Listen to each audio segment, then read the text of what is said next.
বা জান্নাতীদের মধ্যে এই উম্মতের মানুষের সংখ্যা বেশি হবে, তবুও নবী সাল্লাল্লাহু আলাইহি ওয়াসাল্লাম বলেছেন যে আমার উম্মত 73টা দলে ভাগ হয়ে যাবে। বনু ইসরাইল 72 দলে ভাগ হয়েছিল। ওয়াতাফতারিকু উম্মতি আলা 73 মিল্লা, আমার উম্মত 73টা দলে ভাগ হয়ে যাবে। কুল্লুহুম ফিন্নার, প্রত্যেকটা দলই যাবে জাহান্নামে, ইল্লা মিল্লাতান ওয়াহিদা, একটা মাত্র দল ছাড়া। কিলা মান হিয়া ইয়া রাসূলুল্লাহ, বলা হলো তারা কারা হে আল্লাহ রাসূল সাল্লাল্লাহু আলাইহি ওয়াসাল্লাম?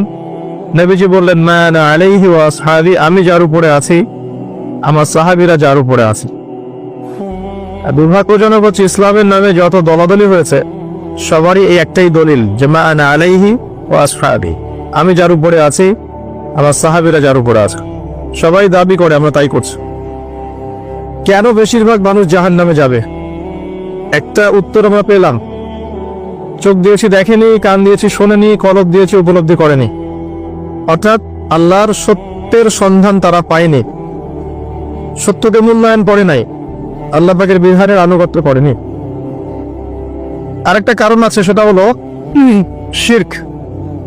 কারণ যে বেশিরভাগ মানুষ জাহান্নামে যাবে তাদের আমল নামায় একটা পাপ থাকবে, খুব কমন পাপ, সেটা হলো শিরকের পাপ। কিভাবে এটা বলতে পারি? এভাবে পারি যে আল্লাহ পাক সূরা নিসার মধ্যে বলেছেন ইন্নাল্লাহা লা ইয়াগফিরু আন ইউশরাকা বিহি ওয়া ইয়াগফিরু মা দুনা যালিকা লিমান ইয়াশা। আল্লাহ পাক বলছেন আমি শিরক ছাড়া অন্য যে কোনো গুনাহ যাকে ইচ্ছা ক্ষমা করে দেব। আল্লাহ পাক বলছেন আমি, আল্লাহ পাক শিরকের গুনাহ মাফ করেন না, অন্য যে কোনো গুনাহ যাকে ইচ্ছা আল্লাহ পাক মাফ করে দিবেন ইনশাআল্লাহ। আল্লাহ পাক যখন ঘোষণা দিলেন যে শিরক ছাড়া অন্য গুনাহ আমি মাফ করে দেব ইনশাআল্লাহ, শুধু মানুষের সাথে জড়িত বিষয় বাদ দিয়ে, কারণ মানুষের সাথে জড়িত বিষয় আল্লাহ রাব্বুল আলামিনের কাছে ক্ষমা চেয়ে লাভ হচ্ছে না। যেটা মানুষের সাথে জড়িত বিষয় সেটা আল্লাহর কাছে ক্ষমা চেয়ে লাভ হচ্ছে না। ধরেন আপনি কারো গীবত করেছেন, নাউজুবিল্লাহ, কারো সম্পদ আত্মসাৎ করেছেন, কারো প্রতি জুলুম করেছেন, কাউকে গালি দিয়েছেন, চুরি ডাকাতি করেছেন, ছিনতাই করেছেন, অন্যের সম্পদ আত্মসাৎ করেছেন, কাউকে ধর্ষণ করেছেন, অর্থাৎ অন্য কারো সম্মানহানি করেছেন, জান মাল ইজ্জতের হানি করেছেন। এই বিষয়টার ক্ষমা আল্লাহর কাছে পাওয়া যাবে না। এই ক্ষমাটা ওই বান্দার কাছে নিতে হবে যে ভাই আমি আপনার গীবত করেছিলাম, আমাকে মাফ করে দেন। ভাই আমি আপনার সম্পদ চুরি করেছি, এই নেন, ফেরত নেন। ভাই আমি তোমার জমি আত্মসাৎ করেছি, এটা তোমার, তুমি নিয়ে নাও। ভাই আমি তোমার কাছে টাকা ধার নিয়েছিলাম, দেইনি, এই যে দিয়ে দিলাম, শোধ। প্রতিটা বিষয় যেটা মানুষের সাথে জড়িত, হাক্কুল ইবাদ, এটা আল্লাহর কাছে ক্ষমা হবে না, এটা তার কাছেই ক্ষমা নিতে হবে, এবং এটা খুব কঠিন বিষয়। এর জন্য একটা কলবুন সালিম দরকার হয়, মানে সৎ মনের দরকার হয়। আর এই সৎ মন অনেক দাড়ি টুপির ভিতরেও থাকে না। আমি কি বুঝাতে পারছি? এই মনস্তাত্ত্বিক সততা দাড়ি টুপি জুব্বা পাগড়ির ভিতরে নাও থাকতে পারে, এটা ভিতরের ব্যাপার। যার কলব যত বেশি পরিচ্ছন্ন আলোকিত, সে তত বেশি সৎ হবে ইনশাআল্লাহ। কোনো কোনো ক্ষেত্রে আমরা এমনও দেখেছি যে একজন নন মুসলিম হিন্দু সম্প্রদায়ের মানুষ, সে মাপে কম দিচ্ছে না, একজন মুসলিম দিচ্ছে। কোনো কোনো ক্ষেত্রে দেখবেন আপনাদের এলাকায় আগে হিন্দু সম্প্রদায় বেশি ছিল না? আমার জানা মতে রংপুরের এই জায়গায় তো আগে শহর ছিল, তাই না? এখন এখানে অনেক নিদর্শন আছে, খাঁটি খাবারের জন্য মানুষ তাদের কাছে আসতো, মুসলিমদের দোকানে না গিয়ে তাদের দোকানে যাচ্ছে। তাদের দুধটা হবে খাঁটি, ঘিটা হবে খাঁটি, মিষ্টি হবে খাঁটি। মুসলিমের দোকান বাদ দিয়ে তাদের কাছে যাচ্ছে মানুষ, সততা দিয়ে তারা মানুষের মন জয় করলো। কোনো কোনো ক্ষেত্রে আপনি দেখবেন একজন অমুসলিম রাষ্ট্রের দায়িত্বে আছে, প্রশাসনে আছে, বা সামাজিক দায়িত্বে আছে, ব্যবসা করছে, চাকরি বাকরি করছে। কোনো কোনো ক্ষেত্রে দেখা যায় যে তারা অনেক মুসলিমের চেয়ে বেশি সৎ। হ্যাঁ, ঘুষ নিচ্ছে না, দুর্নীতি করছে না, ব্যবসায় বাপে কম দিচ্ছে না, সিন্ডিকেট করছে না, চোরা কারবারি করছে না, অনেক ক্ষেত্রে দেখা যায়। এই শ্রেণীর মানুষদেরকে আল্লাহ পাক হেদায়েত দিয়ে দিতে পারেন। যাদের মনের মধ্যে আল্লাহ পাক সততা দেখবেন, আল্লাহ পাক তাকে হেদায়েত দিবেন ইনশাআল্লাহ। এটাই নিয়ম। আর যার হৃদয়ের মধ্যে সততা নাই, বাহ্যিকভাবে যদি মনেও হয় যে সে জান্নাতের পথে হাঁটছে, এমন হতে পারে দিন শেষেও জাহান্নামেই যাবে, নাউজুবিল্লাহ। তো যে প্রসঙ্গে এখানে আসলাম, মানুষের সাথে জড়িত হকটা মানুষের সাথেই ডিল করতে হবে। এটা কাবা ঘরের গেলাফ ধরে কানলেও ক্ষমা হবে না, কারণ আল্লাহ পাক তো রহমানুর রহিম নন, শুধু আল্লাহ পাক ন্যায় বিচারকও বটে। কথা কি বুঝতে পারছেন? আল্লাহ পাক শুধু রহমানুর রহিম নন যে সব মাফ করে দিব, একই সাথে শাদীদুল ইকাব, কঠোর শাস্তিদাতাও বটে। এবং আল্লাহ পাকের ন্যায় বিচার, ইনসাফটা সবচেয়ে উপরে। আল্লাহ পাক ইনসাফ করবেন, ইনসাফ করবেন। রহমানুর রহিম কোন অর্থে? আল্লাহ পাক চান যে তার বান্দারা জান্নাতে যাক, এবং তার জন্য আল্লাহ পাক নবী রাসূল পাঠিয়েছেন, আসমানি কিতাব পাঠান, মানুষকে খাওয়ান, পড়ান, হেদায়েত দেন, ভালো মন্দ বোঝান, বিবেক দেন, সবকিছু দেন। রহমানুর রহিম ছাড়া কোন সত্তা এমন করতে পারে? এরপরেও যখন মানুষ জাহান্নামের পথে হাঁটবে, তখন আল্লাহ পাক কি আমরা দোষ দিতে পারবো? পারবো না। কিয়ামতের দিনের দরকার ছিল। আগে আমরা ভাবতাম যে কিয়ামতের দিনের কি দরকার ছিল, ছোটবেলায় ভাবতাম আর কি, যে এত সমস্যা, মানুষ হয়ে জন্ম নিয়েই তো বিপদে পড়ে গেলাম, কিয়ামতের দিনে তো অবস্থা খারাপ, কি জন্য আল্লাহ এত কঠিন শাস্তি দিবেন, জাহান্নাম সৃষ্টি করেছেন ইত্যাদি। সত্যিকার অর্থে কিয়ামতের দিন না থাকলে কোন জালেমের বিচার হতো না, যাদের বিচার দুনিয়া হয়নি। কথা কি বুঝতে পারছেন? যে জালেমদের বিচার দুনিয়াতে হয় নাই, তারা পার পেয়ে যেত। কিয়ামতের মাঠ আছে বলেই তারা পার পাবে না।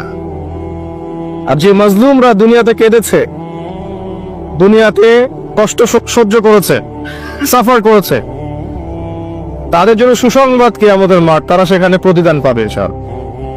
এজন্যই কিয়ামতের মাঠের দরকার ছিল, না হলে সব জালেম কি হতো? পার পেয়ে যেত, যারা দুনিয়াতে বিচার পায়নি। তো এর জন্য সৎ মনের দরকার। যদি মানুষের সাথে জড়িত বিষয় থাকে, তাকে ফেরত দিতে হবে। যদি আপনি জনগণের সম্পদ আত্মসাৎ করে থাকেন, সবার সামনে দাঁড়িয়ে বলতে হবে যে তোমাদের এই সম্পদ ছিল, আমি আত্মসাৎ করেছি, আমার সম্পদ থেকে এগুলো নিয়ে নাও। তারপরে জান্নাতের প্রশ্ন আসবে, তার আগে নয়। এত সহজ নয়। তাহলে কিয়ামতের মাঠে উঠে দেখবেন কিছু কিছু মানুষের ঘাড়ের মধ্যে দেখবেন রিলিফের মাল আছে। হ্যাঁ, কিয়ামতের মাঠে উঠে দেখবেন কিছু মানুষের ঘাড়ে রিলিফের মাল আছে, টিন আছে, গম আছে, চাল আছে, ত্রাণ আছে। নবী সাল্লাল্লাহু আলাইহি ওয়াসাল্লাম বলেছেন, যে যেটা আত্মসাৎ করবে সেটা নিয়ে কিয়ামতের মাঠে উঠবে। হ্যাঁ, কেউ যদি একটা গরু আত্মসাৎ করে থাকে, গরু তার ঘাড়ে থাকবে। হ্যাঁ, গরু নিয়ে হাঁটবে সে। কেউ যদি ছাগল আত্মসাৎ করে থাকে, ছাগল থাকবে ঘাড়ে। কেউ যদি কারো জমি আত্মসাৎ করে থাকে, জমি, ওই এক তবক হলে 7 তবক চাপিয়ে দেওয়া হবে। তবক মানে তো বোঝেন, তবাখন আইন তবাক, কোরআন পড়ে দেখেন। এর জন্য দুনিয়াতে হকটা মেটাতে হবে, এটা খুব ডিফিকাল্ট। ওমর রাদিয়াল্লাহু আনহু একবার একজন বেদুইনের বুকের মধ্যে লাঠি দিয়ে আঘাত করেছিলেন। আঘাত করাটা তার জন্য জায়েজই ছিল ওই সময়, কারণ সে বিরক্ত করছিল বারবার। ওমর রাদিয়াল্লাহু আনহু রাষ্ট্রীয় বড় দায়িত্ব পালনে ব্যস্ত ছিলেন। এই সময় একজন বেদুইন এসে তার জামা ধরে টান দিচ্ছে, দিয়ে বলছে যে আমার কথা শোনেন, আমার কথা শোনেন। তিনি ব্যক্তিত্ব সম্পন্ন মানুষ ছিলেন, লাঠি দিয়ে একটু গোতা দিয়েছেন, দেখছো না আমি ব্যস্ত আছি। একটু পরেই তার চিন্তা হলো, আমি কি জুলুম করে ফেললাম? একজন সাহাবীকে পাঠালেন তাকে ডেকে নিয়ে আসে। সেই সাহাবী তাকে ডেকে নিয়ে আসলেন। এবার সেই ব্যক্তিকে দাঁড় করিয়ে ওমর রাদিয়াল্লাহু আনহু বলছেন, আমিরুল মুমিনিন, অর্ধ জাহানের খলিফা, অর্ধেক বিশ্বের খলিফা, ছোট্ট একটা কান্ট্রির না, পুরো অর্ধেক বিশ্বের খলিফা। তিনি বলছেন, এই লাঠি নাও। হাদা সদরি ইন আরাত, এই যে আমার বুক, তুমি যদি চাও আমার বুকে ওইভাবেই গোতা দিয়ে প্রতিশোধ নিয়ে নাও। আমি কি বুঝাতে পারছি কথা কিছুটা? এই ব্যক্তি হতভম্ব হয়ে গেল যে সত্যি কি উনি আমাকে এই কথাটা বলছেন? তিনি আমিরুল মুমিনিন হয়ে এই কথা বলছেন যে আমার বুকের মধ্যে লাঠি দিয়ে আঘাত করে তুমি প্রতিশোধ নিয়ে নাও। ওমর রাদিয়াল্লাহু আনহু বলছেন, হ্যাঁ এটা করো, কিয়ামতের মাঠে আমাকে আল্লাহর ওয়াস্তে জবাবদিহি করায়ও না। তখন সেই ব্যক্তি বলছে, আমিরুল মুমিনিন, আমার এটার কোনো প্রয়োজন নেই, আমি আপনাকে মাফ করে দিলাম। ওমর ইবনে খাত্তাব তিনি বলছেন যে আল্লাহ তোমাকে মাফ করে দিন। সুবহান। এই ছিল ইনসাফ। যদি মানুষের সাথে জড়িত কোনো হক থেকে থাকে তাহলে এই দুনিয়াতেই পরিশোধ করতে হবে। কারো টাকা নিয়ে থাকলে টাকা ফেরত দিয়ে দিবেন। কারো যদি জমি সম্পত্তি কোনোভাবে ঝগড়াঝাটি হয়ে থাকে, জমি নিয়ে নিয়েছেন কোনোভাবে, ফেরত দিয়ে দিবেন। যদি বোনের সম্পত্তি পাওয়ার অধিকার থাকে দিয়ে দিবেন। যার যার হক তাকে তাকে দিয়ে দিবেন। পরকালের জন্য নিউট্রাল হয়ে যান। পরকালে মানুষের সাথে জড়িত কোনো হক নিয়ে ওঠেন না। খুব ডিফিকাল্ট। কি হবে তাহলে? পরিণতিটা এটা হবে, নবী সাল্লাল্লাহু আলাইহি ওয়াসাল্লাম বলেছেন, কিয়ামতের মাঠে কিছু মানুষ উঠবে যারা নামাজ, রোজা, হজ, যাকাত, সাদাকা এরকম অনেক নেকি নিয়ে উঠবে। নেকি নিয়ে ওঠার পরে দেখবে সামনে যে অনেক মানুষ দাঁড়িয়ে আছে, পাওনাদার, কারো গীবত করেছে, কাউকে ধর্ষণ করেছে, কারো সম্পদ আত্মসাৎ করেছে, কাউকে গালি দিয়েছে, কাউকে জুলুম করেছে ইত্যাদি। এই মানুষগুলো দাঁড়িয়ে থাকবে। ওই সময় তো আর বেচা কেনার সুযোগ নাই, পরিশুদ্ধ হওয়ার সুযোগ নাই। আল্লাহ পাক তখন বলবেন যে এই ব্যক্তিদের নেকি তাদের আমল নামায় দিয়ে দাও, পাওনাদারদের আমল নামায় এই নেকি দিয়ে দাও। ও নামাজ, রোজা, হজ, যাকাতের নেকি থেকে তাদের ঋণ শোধ করা হবে। এবং শোধ করতে করতে যদি নেকি শেষ হয়ে যায়, তখন ওই ব্যক্তিদের গুনাহ থেকে গুনাহ এই ব্যক্তির আমল নামায় যুক্ত করা হবে। পরিশেষে এই ব্যক্তি যাবে জাহান্নামে, ওরা চলে যাবে জান্নাতে। বলেন নাউযুবিল্লাহ। দুনিয়াতে আল্লাহর সাথে জড়িত বিষয় থাকতে পারে, পরকালে যেন মানুষের সাথে জড়িত কোনো হক রাখেন না। এটাই প্রথম নসিহত। আল্লাহ রাব্বুল আলামিন এটাই বলেছেন যে নিশ্চয়ই আল্লাহ শিরক ছাড়া সমস্ত গুনাহ মাফ করতে পারেন। তার মানে আমরা বুঝতে পারছি যে বেশিরভাগ মানুষ জাহান্নামে যাবে, তাদের আমল নামায় শিরকের পাপ থাকবে। কিসের পাপ থাকবে? শিরকের পাপ থাকবে। কারণ আল্লাহ পাক বলেছেন শিরক ছাড়া যে কোনো গুনাহ তিনি ক্ষমা করতে পারেন। এবং মেরাজের রাতে যখন নবী সাল্লাল্লাহু আলাইহি ওয়াসাল্লাম আল্লাহর সাথে সাক্ষাৎ করেছেন, আল্লাহ পাক 3টা প্রতিশ্রুতি দিয়েছেন, 3টা হাদিয়া, উপহার। একটা হচ্ছে 50 ওয়াক্ত নামাজ, যেটাকে আমরা এখন 5 ওয়াক্ত পড়ি। 5 ওয়াক্ত পড়লে আপনি 50 ওয়াক্তের নেকি পাবেন ইনশাআল্লাহ। আর এই উম্মতের যে কোনো নেকির কাজ 10 দিয়ে গুণ করা হবে। একটা ভালো কাজ করলে আপনি 10 গুণ নেকি পাবেন, আল্লাহ পাক এটা বলে দিয়েছেন। কিন্তু গুনাহ একটা করলে একটাই পাবেন। একটা গুনাহ করেছেন, একটাই থাকবে, এটাকে 10 দিয়ে গুণ করা হবে না। এটা প্রথম হাদিয়া। দ্বিতীয় হাদিয়া হচ্ছে সূরা বাকারার শেষের 3টা আয়াত। সূরা বাকারার শেষের 3টা আয়াত, লিল্লাহি মা ফিস সামাওয়াতি, এখান থেকে ফানসুরনা আলাল কওমিল কাফিরিন পর্যন্ত। এটা একটা হাদিয়া। এবং নবী সাল্লাল্লাহু আলাইহি ওয়াসাল্লাম বলেছেন, রাতের বেলা কেউ যদি এই 3টা আয়াত পড়ে ঘুমায়, ঘুমানোর আগে 3টা আয়াত পড়ে নিয়ে ঘুমায়, বা মাগরিবের নামাজের পর থেকে পড়া শুরু করে, কারণ মাগরিবের পর থেকে রাত শুরু হয়। পশ্চিমা বিশ্বের মতো 12টার পর থেকে রাত শুরু হয় না ইসলামে, সূর্য ডুবলেই রাত শুরু হয়। তো নবী সাল্লাল্লাহু আলাইহি ওয়াসাল্লাম বলছেন তার আমল নামায় সারা রাত ইবাদতের নেকি দেওয়া হবে ইনশাআল্লাহ। আরেকটা হাদিয়া হচ্ছে এটা, আল্লাহ পাক ঘোষণা দিয়েছেন এই উম্মতের কোনো ব্যক্তি যদি শিরক না করে মারা যায়, এই উম্মতের কোনো ব্যক্তি যদি শিরক না করে মারা যায়, মানুষের সাথে জড়িত কোনো পাপ না থাকে, ইনশাআল্লাহ আল্লাহ পাক তাকে মাফ করে দিবেন। আর এই সূরা নিসার আয়াতটাও এটাই প্রমাণ করছে। আল্লাহ পাক বলছেন ইন্নাল্লাহা লা ইয়াগফিরু আন ইউশরাকা বিহি, আল্লাহ পাক শিরকের গুনাহ মাফ করেন না, ওয়া ইয়াগফিরু মা দুনা যালিকা লিমান ইয়াশা, এবং এছাড়া যে কোনো পাপ আল্লাহ পাক যাকে ইচ্ছা মাফ করতে পারে। আল্লাহ পাক পরম করুণাময়, অসীম দয়াল। এক ব্যক্তি 100টা খুন করেছিল, 99টা খুন করার পরে, এটা বনু ইসরাইলের ঘটনা, এটা গল্প নয়, কেচ্ছা কাহিনী নয়, সত্য ঘটনা। সে তওবার সুযোগ খুঁজছে, তওবা করা যাবে কিনা। খুঁজতে খুঁজতে খুঁজতে একজন আবেদের কাছে গিয়েছে। আবেদ মানে যে ইবাদত করে কিন্তু জ্ঞান নাই। 2 রকম মানুষ থাকে মুসলিমদের মধ্যে, একজন এক শ্রেণী আলেম যারা জানে এবং জানা অনুযায়ী আমল করে, আর এক শ্রেণী হচ্ছে খুব একটা জানে না কিন্তু দেখা দেখে আমল করে, এটাকে বলা হয় আবেদ। এই ব্যক্তি ছিল আবেদদের একজন। তার কাছে গিয়ে বলছে আমার কি তওবা হবে, আমি 99টা খুন করেছি, সিরিয়াল কিলার। সেই ব্যক্তি বলেছে না, তোমার কিসের ক্ষমা, তুমি এতগুলো খুন করেছো, তোমার ক্ষমা হতে পারে। রাগে এই ব্যক্তিকেও সে খুন করেছে, করে 100টা পূর্ণ করেছে। এরপরে আরেকজনের সন্ধান পেয়েছে যে একজন আলেম, তার কাছে গিয়ে তওবার সুযোগ খুঁজছে। সে বলল হ্যাঁ তোমার তওবা হবে ইনশাআল্লাহ, তুমি খালেস ভাবে তওবা করো, করে এই এলাকা থেকে চলে যাও। কারণ তওবার পরে নতুন জীবন শুরু করবে, এই পরিবেশে থাকলে তুমি অতীতের হিস্ট্রিগুলো তোমার মনে করবে, তুমি চলে যাও দূরে কোথাও, সেখানে গিয়ে থাকা শুরু করো। সে তওবা করে ওইদিকে চলে যাচ্ছিল, রাস্তায় মৃত্যু হয়। এবার 2 শ্রেণীর ফেরেশতা চলে আসছে, জান্নাতের এবং জাহান্নামের। কে তার আত্মা নিবে? আমরা মৃত্যুর সময় টের পেয়ে যাবো যে কে জান্নাতে কে জাহান্নামী, ফেরেশতাদের আকৃতি দেখেই, ঠিক আছে? আর একজন মানুষের মৃত্যু থেকেই তার কিয়ামত শুরু হয়ে যায়। কিয়ামত কবে হবে এর চেয়ে বড় কথা যে মৃত্যুর জন্য আমরা প্রস্তুত কিনা। তো এখন জাহান্নামের ফেরেশতারা রূহ নিতে চাচ্ছে ওই ব্যক্তির, আবার জান্নাতি ফেরেশতারাও চাচ্ছে, দুজনের মাঝখানে একটা ডিবেট চলছে। আল্লাহ রাব্বুল আলামিন তখন কৌশল করে বললেন, তোমরা রাস্তাটা মেপে দেখো, সে যতদূর এসেছিল এই রাস্তার পরিমাপ বেশি না যেখানে যাচ্ছিল এর পরিমাপ বেশি। দেখা গেল সে যতদূর গিয়েছিল এর পরিমাপ বেশি। আল্লাহ পাক জমিনকে প্রশস্ত করে দিলেন। এভাবে কৌশল করে আল্লাহ পাক এই ব্যক্তিকে মাফ করে দিলেন। এখানে আপনাকে খুনের অ্যাক্সেস দেওয়া হচ্ছে না, এই হাদিসটা বলে আপনাকে খুন করতে উৎসাহিত করা হচ্ছে না, আপনাকে বোঝানো হচ্ছে আল্লাহ পাকের মার্সি, দয়া কত প্রশস্ত। আরেক ব্যক্তি ছিল, সে ব্যভিচারিণী, ব্যক্তি না, সে মহিলা, সে ব্যভিচারিণী মহিলা, প্রস্টিটিউশনে ছিল, যাকে আমরা এখন যৌনকর্মী বলি বর্তমান আধুনিক সভ্যতায়, সো কল্ড আধুনিক সভ্যতায়। এবং তাদের অধিকারের জন্য আমরা অনেক কিছুই করতে চেষ্টা করি। আমরা একটা স্লোগানও দিই, আমার দেহ আমার সিদ্ধান্ত, নাউজুবিল্লাহ। তো এই মহিলা রাস্তা দিয়ে যাচ্ছিল, দেখেছে একটা কুকুর পিপাসার্থ, প্রচন্ড পিপাসার্থ, জিহ্বা বেরিয়ে গেছে। তার মায়া লাগলো, সে নিজের মোজাটা খুলে কুয়াতে নামালো, নামিয়ে অনেক কষ্ট করে সে পানি উঠালো, উঠিয়ে কুকুরকে পান করিয়েছে। এই একটা কাজের জন্য আল্লাহ পাক তাকে মাফ করে দিয়েছে।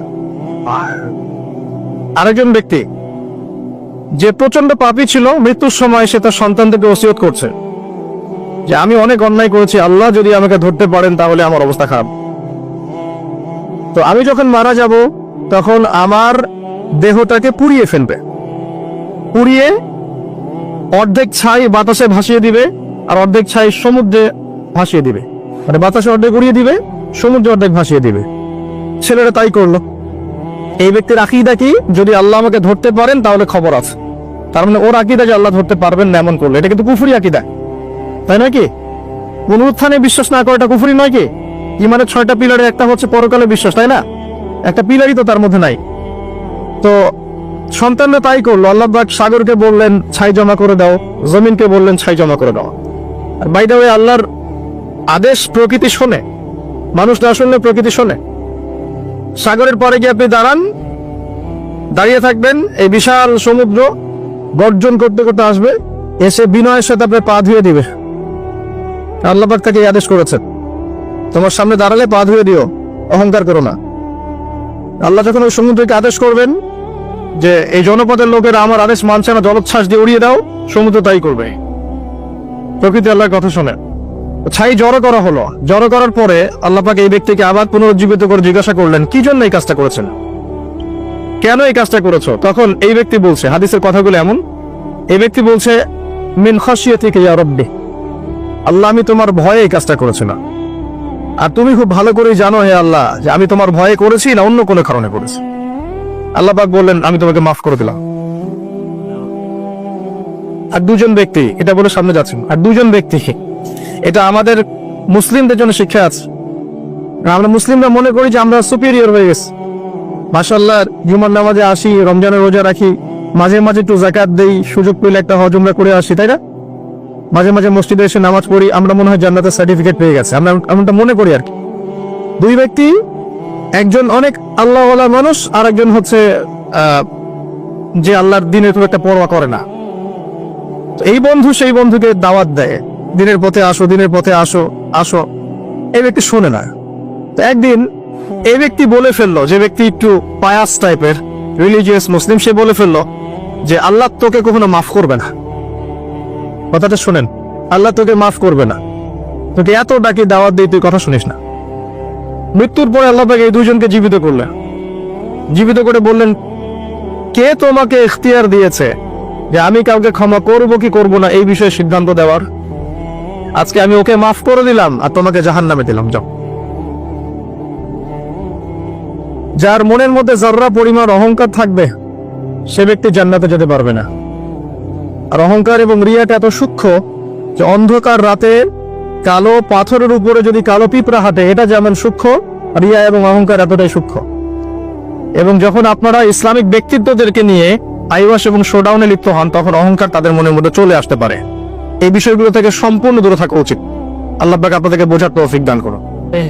শিরকের পাপ থেকে বেঁচে থাকুন, মানুষের সাথে জড়িত পাপ থেকে বেঁচে থাকুন। আল্লাহ পাক পরম করুণাময়, অসীম দয়ালু। আল্লাহ পাক সমস্ত গুনাহ মাফ করতে পারেন।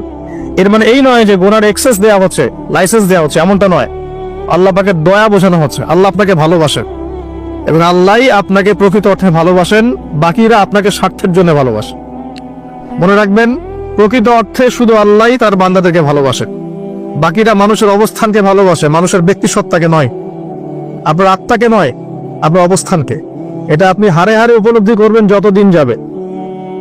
বাকি বিষয়গুলো স্বার্থকেন্দ্রিক। আল্লাহ রাব্বুল আলামিনের ভালোবাসা স্বার্থকেন্দ্রিক নয়, নিঃস্বার্থ। আল্লাহর জন্য ভালোবাসো। মাকে ভালোবাসেন আল্লাহর জন্য, বাবাকে ভালোবাসেন আল্লাহর জন্য, আপনি সন্তান সন্ততিকে ভালোবাসেন আল্লাহর জন্য, স্ত্রীকে ভালোবাসেন আল্লাহর জন্য। তাদের জন্য করেন আল্লাহকে সন্তুষ্ট করার জন্য, তাদের কাছে কিছু পাওয়ার আশায় না। যখন আপনি কারো কাছে কিছু পাওয়ার আশা করবেন, তখন তার কাছ থেকে কষ্ট পাবেন। যখন কারো কাছে কিছু পাওয়ার জন্য আপনি আশা করবেন, তখন তার কাছে কষ্ট পাবেন। এর বাইরে একটা ভালোবাসা থেকে, ডিভাইন, আল্লাহর পক্ষ থেকে আসে। সেই দুই ব্যক্তি যারা আরশের ছায়ায় ছায়া পাবে, ওই 7 শ্রেণীর মধ্যে এক শ্রেণী হচ্ছে ওই দুই ব্যক্তি যারা একে অপরকে শুধু আল্লাহর জন্য ভালোবাসতো। এই ভালোবাসা, মুআমালাত, আপনার উঠা বসা, চলাফেরা, ইবাদত, প্রতিটা কাজ হোক শুধু আল্লাহর সন্তুষ্টির জন্য। এটাই হচ্ছে তাওহীদের চূড়ান্ত লেভেল। তখন গিয়ে আপনি আল্লাহর মারিফত বুঝতে পারবেন, আল্লাহকে আপনি আপন করে পাবেন। যখন ডাকবেন, দেখবেন আল্লাহ আপনার কাছে আছে। এমন সময় দেখবেন মনে মনে কিছু চিন্তা করেছেন যে আমার এটা দরকার, দেখবেন বাসায় গিয়ে ওটা হাজির আপনার সামনে। নবী সাল্লাল্লাহু আলাইহি ওয়াসাল্লাম এটাই বলেছেন, জুতার ফিতা প্রয়োজন হলেও আল্লাহর কাছে চেয়ে নাও। তোমার যদি জুতার ফিতার প্রয়োজন হয়, আল্লাহর কাছে চেয়ে নাও, কারো কাছে চেয়েও না। আব্দুর রহমান বিন আউফ রাদিয়াল্লাহু আনহু মদিনায় গিয়েছেন হিজরত করে। অন্য একজন সাহাবী বলছেন, আমার 2টা বাড়ি আছে, একটা নিয়ে নেন, 2টা জমি আছে, একটা নিয়ে নেন। আব্দুর রহমান বিন আউফ তিনি বলছেন, আরিনি আইনাস সুক, আমাকে দেখিয়ে দাও যে বাজার কোথায়। অল্প কিছু খেজুর কিনলেন, আল্লাহর প্রতি তাওয়াক্কুল করে গায়রাতের পরিচয় দিলেন, ব্যক্তিত্বের পরিচয় দিলেন, দিয়ে তিনি চলে গেলেন বাজারে। বাজারে গিয়ে ব্যবসা শুরু করলেন। মাত্র 7 বছরের ব্যবধানে তিনি মদিনার শ্রেষ্ঠ ধনীদের একজন হয়েছেন। আল্লাহর হয়ে যান, শুধু আল্লাহকে আপন করে নেন, দেখবেন সবকিছু আপনার অনুকূলে ইনশাআল্লাহ। ইন্না সলাতি ওয়া নুসুকি ওয়া মাহইয়ায়া ওয়া মামাতি লিল্লাহি রাব্বিল আলামিন, এই কনসেপ্টে আসেন। ইব্রাহিম আলাইহিস সালাম বলেছেন, আমার সালাত, আমার যত কুরবানি, আমার জীবন, আমার হায়াত, মৃত্যু সবকিছু আল্লাহর জন্য। তখন দেখবেন দুনিয়াতে যদি আল্লাহর পথে চলতে আপনি বাধা পান, বিপত্তি পান, কষ্ট পান, দুঃখ কষ্ট আসে, বালা মুসিবত আসে, আপনার মুখে হাসি থাকবে। আপনি বুঝবেন এগুলো আল্লাহর জন্য, আল্লাহ এগুলোর প্রতিদান দিবেন ইনশাআল্লাহ। এবার আসেন আরেকটা পয়েন্ট এসে আমি আলোচনা শেষ করতে চাই। আমাদের সামনে একটা মৌসুম অপেক্ষা করছে আল্লাহর ক্ষমা পাওয়ার। 3 শ্রেণীর মানুষের জন্য নবী সাল্লাল্লাহু আলাইহি ওয়াসাল্লাম অভিশাপ দিয়েছেন। অভিশাপ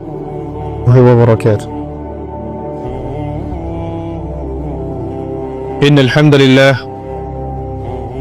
নাহমাদুহু ওয়া নাস্তাঈনুহু মান ইয়াহদিহিল্লাহু ফালা মুদিল্লা লাহু ওয়া মান ইউদ্লিল ফালা হাদিয়া লাহু ونشهد أن لا إله إلا الله وحده لا شريك له ونشهد أن محمدا عبده ورسوله أما بعد فأعوذ بالله من الشيطان الرجيم بسم الله الرحمن الرحيم وقال الله تعالى في كلامه المجيد والفرقانه الحميد يا أيها الذين آمنوا اتقوا الله حق تقاته ولا تموتن إلا وأنتم مسلمون وقال رسول الله صلى الله عليه وسلم القرآن حجة لك أو عليك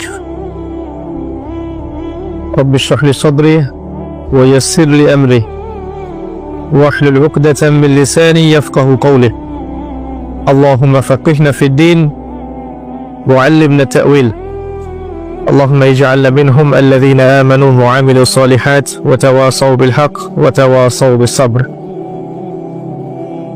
আলহামদুলিল্লাহ, যাবতীয় প্রশংসা এবং গুণগান একমাত্র মহিয়ান ও গরিয়ান আল্লাহ রাব্বুল আলামিনের জন্য, যে আল্লাহ সুবহানাহু ওয়া তাআলা নাজিল করেছেন মহাবিশ্বের মহাবিশ্বয় মহাগ্রন্থ আল কোরআনুল কারীম। যে আল্লাহ পাক আমাদেরকে আজকে সুস্থ শরীরে মসজিদে আসার তৌফিক দান করেছেন, আমাদেরকে মুসলিম পরিবারে জন্মগ্রহণ করার তৌফিক দান করেছেন, মুহাম্মদ সাল্লাল্লাহু আলাইহি ওয়াসাল্লামের উম্মাহ হওয়ার সৌভাগ্য দান করেছেন, সকলেই শুকরিয়া আদায় করি, বলি আলহামদুলিল্লাহ। অগণিত অসংখ্য দরুদ এবং সালাত বর্ষিত হোক মহান আল্লাহ প্রেরিত সর্বশেষ এবং চূড়ান্ত নবী, মানবতার মুক্তির দূত মুহাম্মদুর রাসূলুল্লাহ সাল্লাল্লাহু আলাইহি ওয়াসাল্লামের প্রতি। আমরা সংক্ষিপ্ত আকারে দরুদ পড়ি, আল্লাহুম্মা সাল্লি আলা মুহাম্মদ, আল্লাহুম্মা বারিক আলা মুহাম্মদ। সম্মানিত উপস্থিতি, কেমন আছেন আপনারা? আলহামদুলিল্লাহ আলা কুল্লি হাল ওয়া ফি কুল্লি মাকান। আমরা পবিত্র জুমার দিনে আছি। আল্লাহ পাক জুমার দিনে খুতবা শ্রবণ এবং সালাত আদায়ের উদ্দেশ্যে সুস্থ শরীরে মসজিদে আসার তৌফিক দিয়েছেন, আবারও বলি আলহামদুলিল্লাহ। রাসূলুল্লাহ সাল্লাল্লাহু আলাইহি ওয়াসাল্লাম বলেছেন, জুমার দিনে কেউ যদি সকাল সকাল গোসল করে এবং উত্তম কাপড় পরিধান করে, সুগন্ধি ব্যবহার করে, সকাল সকাল মসজিদে আসে এবং পায়ে হেঁটে মসজিদে আসে, ইমামের কাছাকাছি বসে, মনোযোগের সাথে খুতবা শ্রবণ করে, খুতবা চলাকালীন সময়ে কাউকে কষ্ট দেয় না, এমনকি কেউ যদি কথা বলে তাকে এটাও বলবে না যে চুপ করো, এবং ইমামের সাথে নামাজ শেষ করে, নবী সাল্লাল্লাহু আলাইহি ওয়াসাল্লাম বলেছেন, এই ব্যক্তির আমলনামায় প্রত্যেক পদক্ষেপের বিনিময়ে 1 বছরের নফল নামাজ, 1 বছরের নফল রোজার নেকি দেয়া হবে।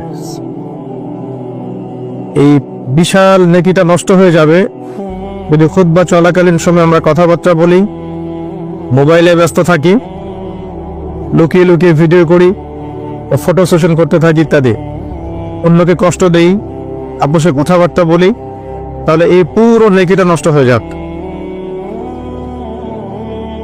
দেখবেন এটা বলে দেওয়ার পরেও কিছু মানুষ কথা বলবে, এই কাজ করবে। আল্লাহ পাক বলেছেন কিছু মানুষ সম্পর্কে, লাহুম কুলুবুন লা ইয়াফকাহুনা বিহা, আমি হৃদয় দিয়েছি উপলব্ধি করে না, ওয়া লাহুম আযানুন লা ইয়াসমাউনা বিহা, শ্রবণ ইন্দ্রিয় দিয়েছি শুনবে না, ওয়া লাহুম আ'য়ুনুন লা ইউবসিরুনা বিহা, চোখ দিয়েছি দেখবে না।